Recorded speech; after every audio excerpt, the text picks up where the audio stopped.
দেখো তোমার সকালে বললো সব ঠিকাদার একই 9টা 11টার মধ্যে কাজ করে নিবে।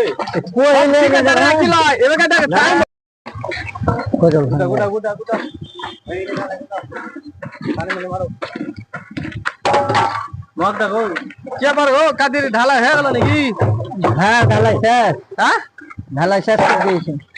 ঢালাই শেষ হয়ে গেল তো এক কাজ করো না, বালি তো আছে তো কালকে লেআউট দিবা তো 4টি ইট গেল লেবার গেল খালি 4টি ইট গেল লেবার গেল তুলে ওরা কি তুলবে সকাল বেলায় কি কইলে সকালে বুঝে গেলাম তো এখন তো টাইম তো হয়নি, এখন তো 1-1.5 ঘন্টা টাইম আছে। সকালে কি বুঝে গেলে?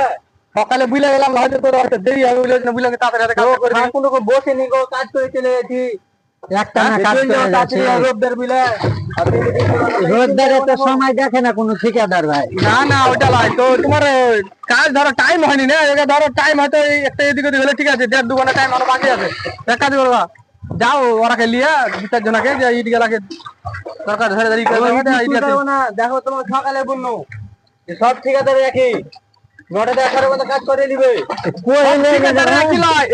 টাইম হলো হয়তো 10 মিনিট 15 মিনিট হয়তো টাইম হয়তো সেরকম হলে 2 ঘন্টা টাইম আছে, 2 ঘন্টা দিতে 200 কি বলে এলাম সকালে কি বলে এলাম তুমি কি বলে এলাম যে ঢালাই করে চলে যাবে, ঢালাই করে চলে যাবি এখানে ভাইছিলাম হয়তো তোরা সেরকম টাইমের মধ্যে হবে তো তোরা তো দেখছি তো তার টাইমের 2-3 ঘন্টা আগে মধ্যে শেষ করে তোরা ঢালাই টাইমটা ঢালাই শেষ হবে না গো, এখন কাজ করছি এভাবে একটু আগে যাবো রেস্ট নিবো এখন কথা বলছো তুমি মানে টাইম যে বলে ঠিক করে ছুটি করে ছুটি কাজ হবে না সকালে বুঝলে গেলে তো তারপরে কোনো কাজ হবে না, আর কোনো কাজ হবে না চুক্তি দিয়ে দিয়েছো ভাই, শেষ করে দিয়েছি। হ্যাঁ এখানে তো কোনো কথা নাই।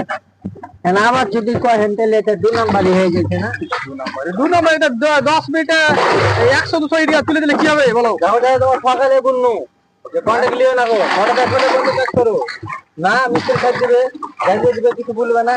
দেখো হ্যালো গাইস, আসসালামু দোস্তরা, সব দেখতে পেয়েছো রাজমিস্ত্রি বাসায় যেটা প্রায় বাসাতে এরকম ঘটনা ঘটে থাকে, ওই জন্য ভিডিওটা তুলে দিলাম। কারণ হচ্ছে হয়তো লেবার মিস্ত্রিকে বলে দিলে হয়তো তোরা এই কাজগুলো করে এই কাজ করে ছুটি বা আর কাজ করতে হবে না এরকম। এমনও বাঙালি অনেক ঠিকাদার আছে, অনেক সামনে ঠিকাদার আছে, কথা বলে এক, কিন্তু ওরা যে টাইম ছাড়া বুঝে না। টাইম ছাড়া তো 2 ঘন্টা এখন টাইম থাকলে ওগুলো করলে তখনই লেবার মিস্ত্রি অনেক বাসায় আছে, লেবার মিস্ত্রির সঙ্গে ঝামেলা, ঠিকাদারের সঙ্গে ঝামেলা করে দেয়। তো বিশেষ করে এটা আমাদের অ্যাকচুয়ালি ভিডিওটা কমপ্লেক্স হয়ে যায় আর সব মিস্ত্রি সাইডে যেমন কাজগুলো হয় ও বলে যেন ভিডিওটা করলাম। তো ভিডিওটা বুঝতে পারছেন সব কেমন হলো না হলো, সব ভালো থাকো।